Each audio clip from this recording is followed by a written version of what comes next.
একসময় যেসব বইয়ের কদর কমছিল সেগুলোই এখন হঠাৎ হয়ে উঠেছে ভীষণ মূল্যবান। কিন্তু কেন?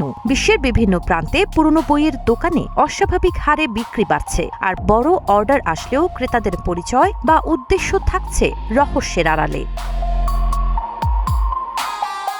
নর্থাম্বারল্যান্ডের বার্টার বুকসের স্টুয়ার্ট ম্যানলে জানান, স্বাভাবিক সময়ে সপ্তাহে 2 থেকে 3,000 বই বিক্রি হলেও সম্প্রতি কানাডার একটি প্রতিষ্ঠান একসঙ্গে সেই পরিমাণ বই কিনেছে। গত 30 বছরের অভিজ্ঞতায় এমন ঘটনা তিনি দেখেননি। বিক্রেতাদের ধারণা, এআই প্রশিক্ষণের জন্যই বিপুল পরিমাণ পুরনো বই কেনা হচ্ছে। 2025 সালে যুক্তরাষ্ট্রের এক আদালতের রায়ে বলা হয়, এআই প্রশিক্ষণে পুরনো বই ব্যবহার কপিরাইট আইন লঙ্ঘন করে না, যদিও বিষয়টি নিয়ে আইনি বিতর্ক রয়েছে।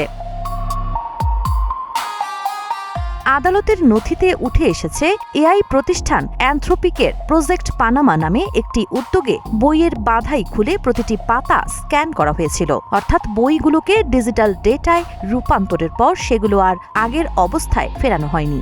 ফলে পুরনো বইয়ের বাজারে তৈরি হয়েছে অদ্ভুত এক দ্বন্দ্ব। বিক্রি বাড়ায় খুশি ব্যবসায়ীরা, আবার মূল্যবান বই ধ্বংস হয়ে যাওয়ার আশঙ্কায় উদ্বিগ্ন তারা। প্রশ্ন এখন একটাই, এআই এর জন্য আর কত পুরনো বই হারিয়ে যাবে? সাবা খান, নাগরিক প্রতিদিন।